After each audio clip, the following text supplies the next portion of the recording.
Whenever I ask my mom how to cook something, it always starts out with, it's really simple. This is Bahar and her mother Kum Kum. Bahar is first-generation Indian American, born and raised in Southern California. Kum Kum was born in northern India and raised in the Himalayas. I join them today as they make samosas, a typical Indian snack, and black tea with milk. So what we are doing is making samosas. So I made the filling. It's basically boiled potatoes with some spices in it, and that goes inside the samosa. I'm going to teach Bahar how to make the dough. That's like the hard part. Yeah, that's The atta. So we take all-purpose flour and we put a little bit of salt in it. Use warm water to knead it.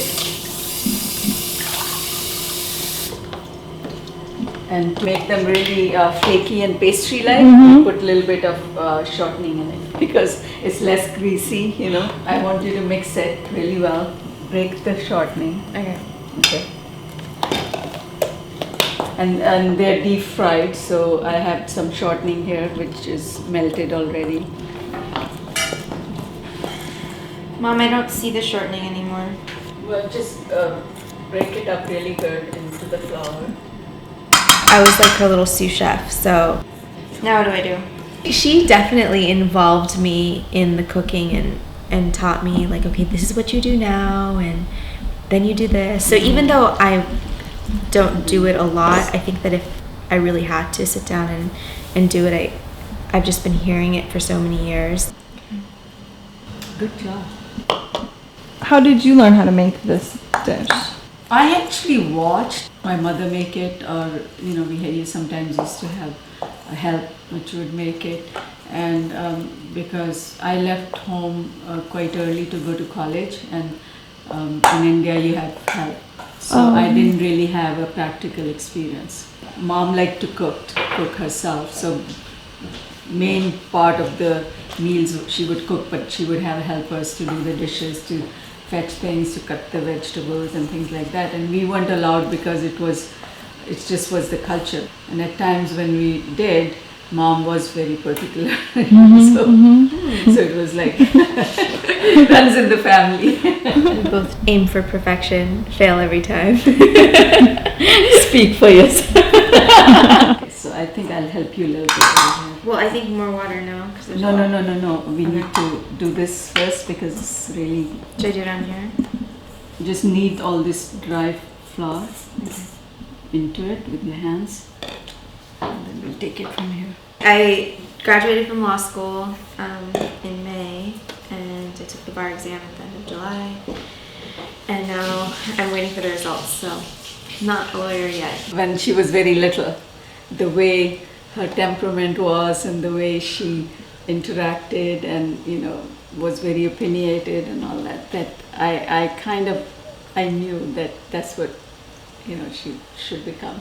And actually she wanted to become a lawyer from a very early age. Yeah, I think that the people that I admired in life were lawyers, and so maybe without really knowing why at a young age, I decided that I wanted to be a lawyer. We came to this country very young, and we grew up here.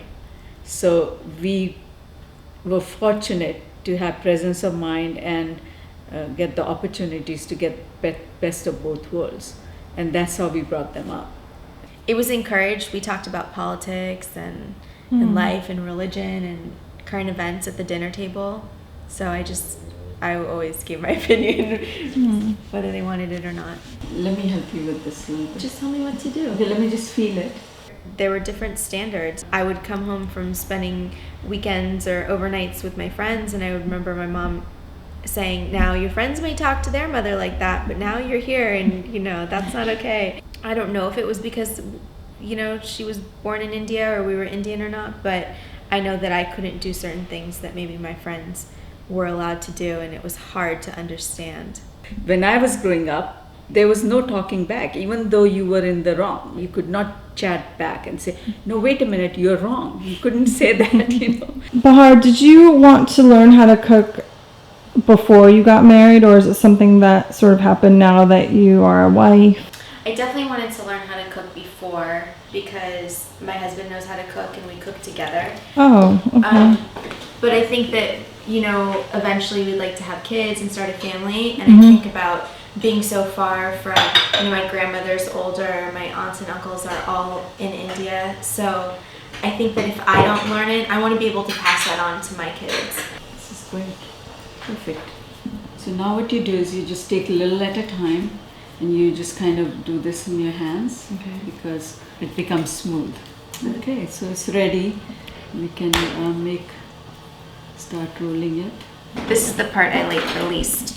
And I remember when I was really little when my mom would make roti, which is like tortillas. Chapatis. Yeah, it's the bread that we eat. So she would make those from scratch. Should I roll one for you? Okay, yeah.